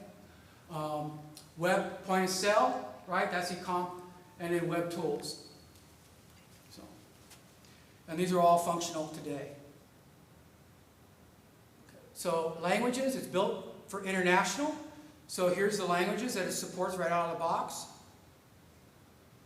Okay. So if I pick, let's see, find one here. Yeah. Let's say I want China. Okay. China. So those are the different languages out of the box that are supported. All these different languages. So it's international, out of the box. 40, 50, 60? Huh? How many languages do you have there? Oh, I haven't counted them. There's quite a few. A lot, huh? Wow. Yeah, see? It's including Arabic and a lot of, and even, it's like, I tested my wife today and stumped her. Let me see, where's Espanol? Here, Espanol. So under Espanol, right? Argentina, right? That's the derivative. That's your name, aren't you? Spain. Spanish Argentina, Spain. right? Spain and Argentina. That's what Google said. So here, Espanol. So you have the Argentina, Bolivia, Chile, Colombia, Costa Rica, even Cuba, Dominican Republic, Ecuador, El Salvador, Guatemala, Honduras, Mexico, Nicaragua, Panama, Paraguay, Peru, and Puerto Rico. My wife's Puerto Rican, so I put that on her, and I said, okay, honey, read that. I stumped her, but she hasn't, you know, she's married to me, so she's lost a lot. I mean, she's still full on, I mean, don't get me wrong, but she's getting up there, and she was stumped. So those are all dialects of Spanish? Yeah, that's what they are. Right. Yeah. And you can, that's in the box. Yeah. So anyone who speaks that dialect will be comfortable. Exactly. with reading. Exactly. And you can see Venezuela, Uruguay. What module would you recommend within this for tracking? Like, do you have a system for batch numbers through the QR code, which is like the legal requirement? Yeah. From the farm. Yep. Well, you're asking me off the top of my head, I wouldn't know. Oh, I mean, I was just basically you're wondering looking if it is you're looking at baked order into flow. Yeah. Yeah. Well, It would be order entry It's module. like to pull up if, you know. Yeah, what there's would pick that lists, be? there's warehousing, right? Or you would just scan the end product and it would give you that all the way back to the seed, the batch number. Yeah. It would show all the points that it didn't touch. Absolutely. Yes, And only that, And the lab report. yep, and the functionality that we were looking at all ends up on the blockchain. So your part, depending upon how you set up your business network, when you do that scan, and it feeds into your, you want it to go into your warehouse, to a bin, to a location, what? As in, I guess, You're receiving something? Giving approvals. right. So basically at the end, you know, you want to be able to see what the batch number for this product was all the way back at the beginning. Yeah, the province, yeah, you'd see that, yeah. Because every transaction you're executing ends up on the blockchain, immutable, and then there's the history that you go in and you pull that up and you see it. And then and depending upon how you set up your network, your business network, right, certain parties will be able to see certain things within that transaction flow. So for instance, if there's transactions between middlemen that you have party arrangements with, contracts, that you don't want someone downline to know how much you paid them for that transaction, right? They wouldn't see that. So that's channels, right? Right, that's it's in channels, but within HempChain, it's a party network, it's a business network. So you don't go down to that granularity because the protocol and the network establishes that for you when you set it up. Right. Okay, so you don't. The whole idea of this is to get away from dealing with the blockchain underneath. Well, I got you on that. Now, Okay. I'm a DPS guy. I just stopped this truck. He's moving product from the field to the processor. Now, will he have a QR code or something like that that I can scan and see immediately that he's within regulatory limits for, he's got his license to transport, for example? Yeah, Okay. yeah, absolutely. And even more than that. In fact, I didn't go over the full-on architecture. I missed a couple of the pieces. I'll have to look at that again for you. Let me just go through this. Well, I'm just throwing that out there because it's. No, those are great a lot of points. capability already built into your tool set here? Yep, exactly. So you're ready to productize and go to market with this? Very soon, very soon. In fact, Do you have a launch date? not a set date yet. That's getting worked out. So how much room is there really for, how many of this type of product are really necessary? That's a good, I don't know. I mean, Until the solution's solved for the most part. obviously once I launch, people are going to rip it apart, try to rip it apart, and duplicate. And you'll improve it as you And try to go. improve, right? But the modus operandi here is collaboration. So So I you're give you approaching guys- an open source mindset. yeah, absolutely. And because it's modular and extendable, right? It's all about customizing it to you. You either take it as you want, and if it fulfills 80% of what you need and you're happy, you run with it. And if you want to build that other 20% over time, you can. And then you can actually market that, okay, to others. But probably not, because it'll be proprietary to your own unique business processes that are unique to you. Because everywhere I've ever gone in business, there's that 80%, but there's always 20%. This is how we do it, right? And it's like, don't even try to figure out why we do it this way. It's just how it's evolved, right? And yet no one else does it that way, but that's how we do it. And some of it is very strategic that no one else can replicate and called trade secret, right? But it's that extra 20%, right? That means the difference of you winning that $5 million contract or losing it, because you are able to deliver something that a customer needs in a faster time than the competitor. And the competitor says, oh yeah, we can do that, but we're going to have to modify our system. That's going to take, blah, blah, blah, blah, blah, and cost, blah, blah, blah. So, yeah. Okay, so, yeah, so the mindset is open source and about you extending it, right? And then offering it. It's extensible by the customer. Yeah, me as a and then you customer, offering and I it. can share that That's right. extensibility with other folks. And monetize it. Yeah, And monetize it. that's the key. Monetize it too. Yeah. Okay, that functionality. And there's themes, visual themes. Obviously, we're working on additional themes too. Let's see. I wanted to. Okay, so is there anything? Oh, okay. So then the second half of it is that's the back end. That's all back office, right? ERP, CRM, right? Back office, right? And then on the front end is is the store, open for commerce. Okay.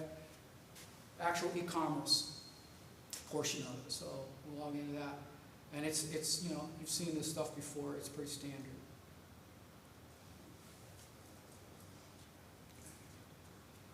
So you have modules again. You have catalogs, search, faceted search, features, popular categories, product trees. You can have multiple catalogs. Like here we have a demo catalog, test catalog, Google catalog, eBay catalog. You could have any kind of catalog you want. So if you offered a machine catalog, right, or a tractor parts catalog, or one that we're working on is a strain catalog, which is really cool. If I have time, I'll show you. There's a volume that gets published periodically of all the reefer strains.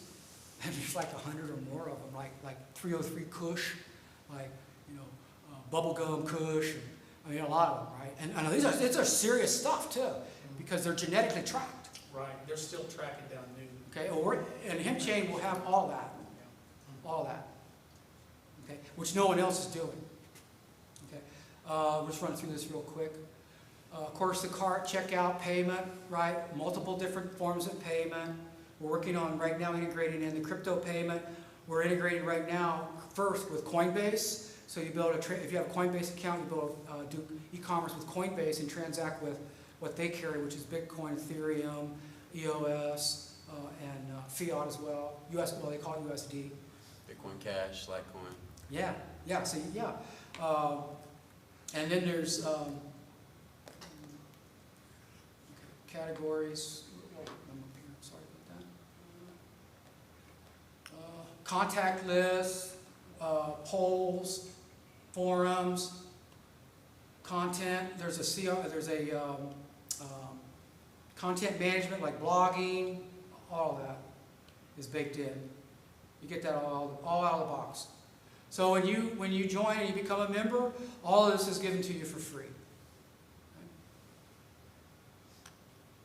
And then when you want training, you call Trey. And Trey will have a nice program. When you say join, what are you joining? I don't understand. Well, it's an ecosystem and a platform, so it's membership based. So someone decides who's allowed to join?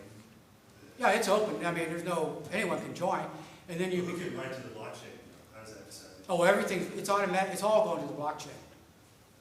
So there's no decision of what you put. Presumably you have to be a participant in this blockchain to be able to write and read data from the blockchain now. If you're a member of HipChain, any transaction you do gets recorded onto a blockchain. So it's And you completely look at that visible to potentially your competitors too. Huh? That's visible to your competitors too, or? I'm sorry. I'm not. I'm just trying to understand like who can actually read and write data to the blockchain here. It's just not clear. Everybody. The system does for you. There's Everybody no. that's a member? You don't decide. The system automatically by default, everything goes onto that So blockchain. your supply chain is completely exposed, potentially to competitors too. Well, it's not. multiple blockchains. It's not exposed. It's. That's what I'm asking. You're creating like multiple permission blockchains within. Yeah. Oh yeah. That's what you're saying. Yeah. That's what I'm Absolutely. So In the case of the business networks, every single channel is a blockchain. So yeah, you're right. There is no like one blockchain, right? It's not like the Ethereum mainnet, for example. It's not like that at all. It's infinite number of blockchains, immutable ledgers, right? That are dynamic and created between parties, right? Whether they're multi-parties, single parties. So even if you just do transactions with yourself, right? Everything you do gets stored into a ledger, right? That's set up by a relationship that's intrinsically created by what how you set your business up. So setup goes through you and the company, or it's optional, you can do it yourself? Yeah. Optional. Or there's third parties that will be setting this up? Well, yeah, that's going to get and into. tweaking it. Yeah, that'll get it. Yeah, that gets into the Part of sophisticated. it. Yeah, that depends on how sophisticated you are, right? Once we launch, there'll be facades that we're putting on top of this that dumb it down. I knew I had to be careful with it. I wanted to show everything because I wanted you to see The potential. all that's there, and this is what I would expect, right? Because of the complexity. So once we launch, it'll be role-driven, right? So it'll be tailored more towards that. I'm a farmer. I'm not a manufacturer, right? So when you sign up as a farmer in your role as a farmer, out of the box, it's going to give you a profile and a set of modules that are most appropriate for you. Now that doesn't mean that you can't add modules. It's there, but we're not telling you can't. We're not going to charge you more, right?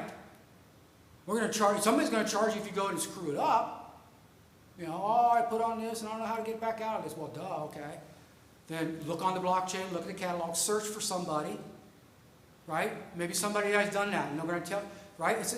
Think of this like a Facebook in that regard, where you get collaborative help, right? Whether free or paid, right? It's just about what is it that you're trying to accomplish, right? And what is somebody out there already willing to do for you, right? So if you notice, there was that concept of party. At the root of it, everything's a party. Party, party, party. Party's a party, right? And parties have relationships, right? And then the entities. So out of the box, you're going to give a profile, right? And it'll set you up what we feel is the most appropriate. And then that will evolve over time as well. Have you given some thought to like a SaaS type of application for some of these farmers that are just not going to be technical or interested in managing it? I mean, I would think that, is that an option that you're considering as well? Well, I mean, it's a capability, right? I mean, it's really what's the market demand? What are they? You know, who knows? What, yeah, because the right? enterprise. Obviously, we're smart enough to know that every farmer is going to be different, right? Every farmer is going to be different. There's farmers out there that they do everything and they take pride in it. Some of them want to sit down and learn, right? Other farmers, they don't want to do anything. They're going to say like, hey, come out, you guys going to automate my whole farm? Mm-hmm. Like, do it. You mean I can run my farm from my Palm Beach suite? Well, I got 10 farms. And you guys are going to put robots out there? Yeah. It's like you only need one person, and he's part-time, comes out once a week, just checks the robots. I mean, I'm going Star Wars. I haven't talked about that because I don't want to go over the top. Yeah, there's a right? lot here. And there's some things that I haven't talked about that are trade secret and proprietary that we're doing, and but I can name some things that I think about what we can do with drones. Think about what we can do with terrestrial drones. Satellites. Yeah, satellite. I didn't even mention, the communications portion of this, right? We're having a communication piece to it that is what is called low power wide radius, right? It has like a 20-mile radius, right, for a farm, and it's low power because when you look at machines and you're looking at a box, it's only $99, okay? Yeah. Right? And the cool thing is, it's solar driven, and the battery lasts for 15 years. Okay? Because it's low power, and it's low speed, right, and small packet. But when you're talking about the kind of machine-to-machine automation, we're not talking about high-definition streaming here. Right? So you can imagine a smart farm where every square meter can be looked at, and you see a heat map, and you see a sensor, 15 different sensor readings that tell you what's the soil composition, how fast is the plant growing, how many insects visited today, what was the light, where did the light come from, how long did the light stay, what's the moisture, blah blah blah blah blah blah. I mean, today's technology is only limited by the mind. And I told you when I started out, I'm ignorant, so I don't know, I can't do this, so I'm doing it. Okay? The people that are my competitors that have billions and billions and billions of dollars, they sit around in a room and debate and argue about it. What makes sense, what's cost, you know what I mean, right? So, but I'm not selling to them. I'm not going to ever sell. I'm saying that.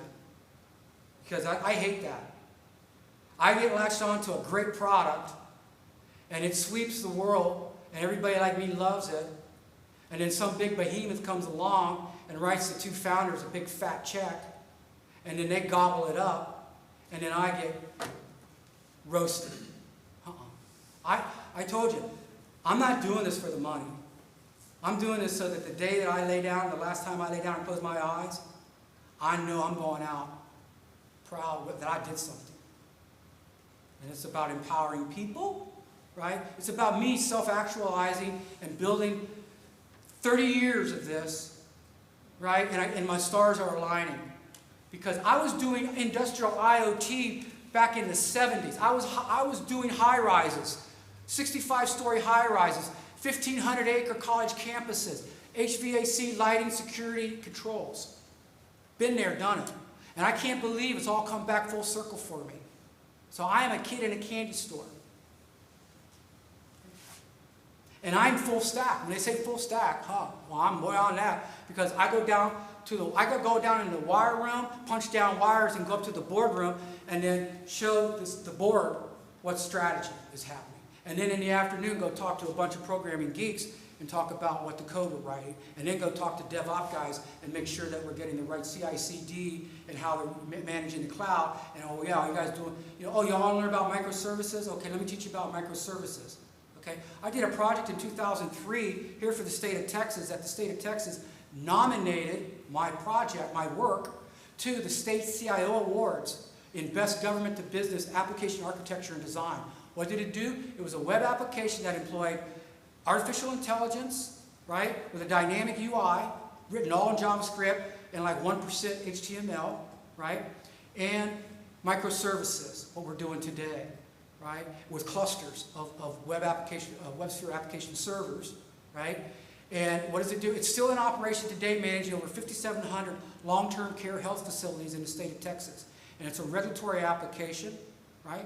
And I had to put the AI in because I knew, my third eye knew, because the project manager told me, Mark, man, this really sucks, we've got a big problem. I said, what? She said, well, every week, freaking Washington, D.C. sends us, 3 papers of policy that we have to bake into the application. And that means that, my guys, they have to go and they code it old school way, and we got to run through all these cycles, and then we get all this rollout ripple effect, because they changed that breaks. I said, and they said, this was history. I don't want that in this project. Can we fix that? And I said, yeah, I'll do it for artificial intelligence. And they said, what? I said, yeah, artificial intelligence, which was unheard of in 2003. Go look at it. Google it. It wasn't there. I mean, it was there, but not like in the forefront, right? It was in the labs, academic, right? And in microservices, people were building monoliths, right? The Texas' largest project was on their third Big Six vendor. McKinsey was the third one to come in to try to save this project for, I forget which branch of which department, wasn't in Health and Human Services. But the project was failing. Why? Because what we were talking about. They were all doing it by the book. They were all using Sun's pattern for entity beams. And I already knew that they didn't work. Because I'm an architect that when I put something up on the board, I already built it. I didn't build the whole thing. All right? I don't have to build the whole. I know what's the critical pieces. What's going to kill you? What are the pieces that the architects like to draw up there, let somebody else go build? I don't do that. I go build that piece. I make sure that piece works. Right? And then when I draw it up there and they go, what the heck? Are you sure? So I said, yeah, dude, you want to see it? Huh? Okay, yeah. Okay, let's go for it. So I mentored my team. I showed them. It was radical, right? It was great because each one of them were building black boxes, right? Black boxes that I could put a stress test on that black box and make sure that that black box functionally did what it was supposed to do and non-functionally. And then when I connected those black boxes together, I didn't have to worry about, is that black box working? I only had to deal with the interconnects at the system level, right? That's just how my brain works, right? But I had good mentors, too, when I was early on in life. So I was lucky. I had good mentors that taught me well. So same thing. I just do the same. I keep doing the same thing. Right? So that's what we're doing. So one thing I haven't showed that we talked about, which is right now a little bit too strategic for us, is AI, right? And eventually I'll have a presentation on how we're using AI. You might imagine AR, augmented reality. Like, whoa, how the hell, what's that going to do, right? Well, there's some really cool things you can do with augmented reality, okay? And then, of course, the IIoT. We talked a little bit about the IIoT. So, okay. So everything you were just talking about, referencing for drones and whatnot, that's an IoT type of application for you? Calming with the drone? Yeah, I actually did a design for the state for, you know what LCRA is? Anybody know what LCRA is? So I was a principal software architect, independent contractor. The chief administrative officer took me off of LinkedIn. He found me on LinkedIn. And he came to one of my meetups. And he gave me the contract because he told me, he says, Mark, I want you because all my guys, they think corporate. That's what we're talking about. They can't get out of the box, right? He says, you're like way out there. And I want you, because I want you to design me a state-of-the-art system. I've got a project with DHS, and we're trying to do high-density sensors, right? The DHS wants to, they've got some manufacturers, they want to get sensors sub 1,000. So instead of having a sensor every 2 miles, they want them every couple hundred yards so they can get real-time feeding when these floods come. right? So design me, said, it's like carte blanche, go for it. So I did. So I designed them a system that consisted of all state-of-the-art microservices, AI. It was a streaming application using all open source technology. It was a polyglot, so it didn't matter whether this guy wanted to write in C#, Python. Because when you go into ML, artificial intelligence, it's really a Python world. When you go into the enterprise, right, it's a Java world, right? And then, or C#. It depends on what camp, right, they're in, right? So I designed, using today, you can develop systems at architectural level that mitigate that because you can encapsulate it. It's like, dude, write it in whatever you want. We just needed to flip switches. You want to do it in Python? I don't care. You want to do it in Ruby? Do it in Ruby. You want to do it in JavaScript? I don't care. The only thing I care about is when I send a message to it, it flips the switch. Right? So Docker, containers, right? And then orchestration, cloud, right? And then sensors coming in, feeding, right? So multiple protocols coming in, right? So I did all that, and they loved it. And I baked in blockchain, because it had to be like, at this time that I was doing it, it was like, blockchain was a bad word because Bitcoin was still clinging to it. Right. So in the corporate world, it's like, oh, don't mention blockchain, because people are still equating Bitcoin and all that crap. It's like, be careful. I said, John, you don't realize this is perfect. I says, when you have an emergency, you have all these different entities, municipalities that have to coordinate and orchestrate together, right? Yeah. I said, you do it old school today, right? Yeah, it's a big problem because there's a lot of information gap, right? You can't orchestrate it well. And there's not a lot of sharing of data, right? So I said, so I put in blockchain in there, and once I put it in there and I showed them how it worked, then their jaws dropped and they loved it. Because then they saw the utility of it. Because then these emergency managers were able to say, oh, you mean I can just expose this? Yeah, I don't have to show them everything? Like, well, we thought we'd have to give them the whole database. I said, no. You don't have to. Just give them a little bit what they need, and you control that, right? And they loved it. So then they started calling everybody up. Then they started collaborating, calling people up. Say, hey, what do you need? What do you need? What do you need? So the next one, flood comes, right? And then John, he said, Mark, give me a mobile command app. I want to be able to sit at home on my sofa, and I want to be able to like direct forces, and I want to be able to like tag on a map, right? We're using GIS. I want to be able to tag like a nursing home and give it a high priority, right? So that now they know that when the sensors and the water's coming for that little old nursing home, that troops can be dispatched, right? Where today, before that, it was like you couldn't do that. First of all, you wouldn't know where to find the troops. You wouldn't know what they're doing. You wouldn't know how, right, to coordinate them. So it's just, and for me, it was this child's play, right? Because open source, and it's like not like I haven't done this before. It's just opportunity, right? So then I said to him, I said, well, can I put drones in? He said, well, we do have drones. We use them after the fact to go out and take pictures of the flood damage. I said, no, John, I want to make them proactive. I want to create a swarm, and I want to be able to dispatch them to go out into the front line, right? So he said, if you could do that, go for it. So I got about halfway through that, and then thank good old DC had a squabble, turf war, right? And they locked up the funding and cut the project. That's the life of a government project, right? So that was a really bummer day, because that was something that was so altruistic for me, because it was one of those projects that had a direct impact on lives, right? And you don't get those very often. Most of the time, it's like, oh, you want to build, we need you to sell widgets. We need to be able to count clicks. We want to be able to spy on people, right? So, whatever. So hemp chain, I'm in control, right? So I can give it. And nobody's going to stop me from that regard. Okay. Cool. Wow, time flew. Any questions? Comments? So are you releasing this? How are you monetizing this, if I might ask? Well, right now, it's membership out of the gate. In fact, I've already sold 7 memberships.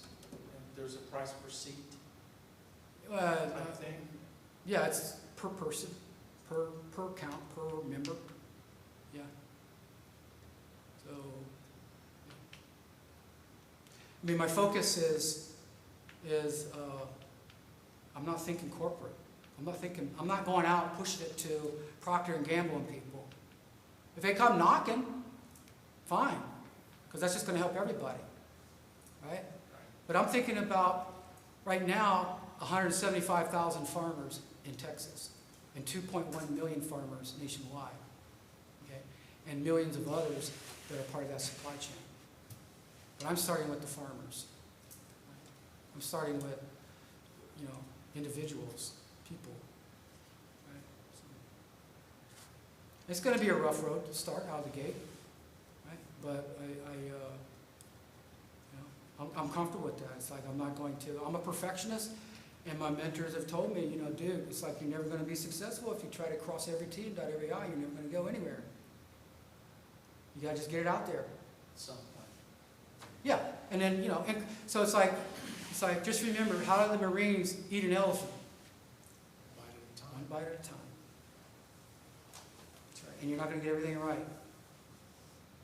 So I know that. So as long as I build things that I don't have to go back, right? And this is one of my fortes, is I don't build things that are dams. It's like, no, it's plastic. In other words, like a brain, it has high plasticity to it. It's like, oh yeah, that half, that's all screwed up. What does that mean? We got to start from scratch? No. You just got to start plugging in over here, keep that running a wee while, and then just start, grafting on. And that's the microservice concept, right? Service A, version 1, right? Service A, version 2. Service B, right? Drop service A, version 1. Keep it running. Flow the traffic. It's just, right? It's just. I guess when people do things long enough, right? It's like a musician. They don't think about playing the instrument anymore, and they don't really even think about composing or writing music. They just wait for it to come to them, and when it comes, they capture it, right? And then they manifest it. And some of it's good, most of it's bad, but that's the nature of the beast. So that architecture, just so to show you, yeah, you were talking about QR codes. Yeah, QR codes are baked in. They're also a high security mechanism, both at every machine level, right, and at the human-to-human level. So for instance, if you go out into a field and you need to turn a pump on, you're not going to be able to turn that pump on unless you're authorized to. If there's a gate you need to unlock out in the field, right, you'll take your phone, right, and there'll be a QR code on that device, thanks to the IoT, right, and you'll scan it, and your mobile phone has PKI on it, the app portion of it for the mobile, right? It will authenticate you, and it also has in-factor, so facial, voice, pen, right? Even geofencing, right? So if that particular device isn't supposed to be in that field, it's not going to work. But if everything lines up, you're just going to scan it, boom, and it's going to unlock, or it's going to open up the valve, the safety valve underneath, and now you can tweak it. And even as you're tweaking it, remember, the signals are going back. So say, oh, no, you're not going to tweak it no more, that's it. Well, why not? Well, the system will know why not. Because why? Because the blockchain has a full picture of everything. And we haven't talked about it, but it's AI. So the AI can see things that you can't see because of your granularity. It'll see things in your supply chain that you would never ever be aware of until it hits you in the ass today. But you'll know about it up front, proactive. And then the internal cryptocurrency is like the gas, makes all this stuff tick, right? So it's like what we were talking about. You're not going to be able to do your transactions if you don't have your funds, okay? And external cryptocurrency as well. So that's the stuff that will be traded. That is a security that will have to be regulated and licensed by the SEC. Okay? And that's where that will appreciate as the value of hemp chain grows. So it could become everything from, I mean, it's like stock, right?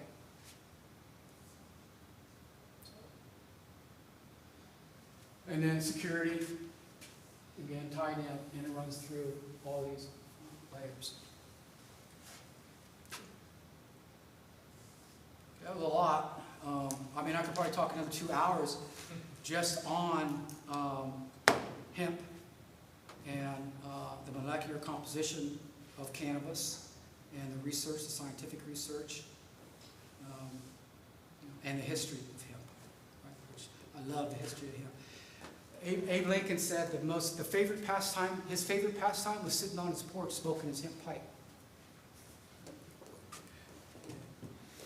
Thomas Jefferson grew hemp, right? I mean, hemp has a rich, rich history in Every America. cell in our body has a receptor for one of the cannabis cannabinoids. It's been used for 10,000 years medicinally as well. Yeah, the Pharaoh's physicians had over 2,300 uses for the plant. Yeah, Medicinal application. I believe it. I mean, the research that's going on right now is really wild. And I expect some even more major breakthroughs at the medical level. And speaking of the medical level, we got to be careful too, because they're going to get a hold of it. They're already trying to get a hold of it, and then they're just going to like tear it apart. I mean, it's like my wife says, you know, it's like tobacco. It's like they put so much crap into the tobacco, right? That made it so carcinogenic, right? So, you know, I just look at history and I say, okay, so I know people have been smoking this stuff for centuries. And I ain't never heard anybody get cancer from it. Okay? And, you know, I know, I don't want to, you know, put my foot in my mouth, but, yeah, I can, I believe, I'm a believer.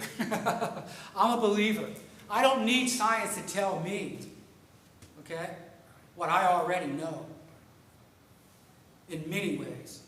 What a lifesaver it is. It's a shame that every single vet that has PTSD doesn't get a daily quarantine of the high-grade reefer.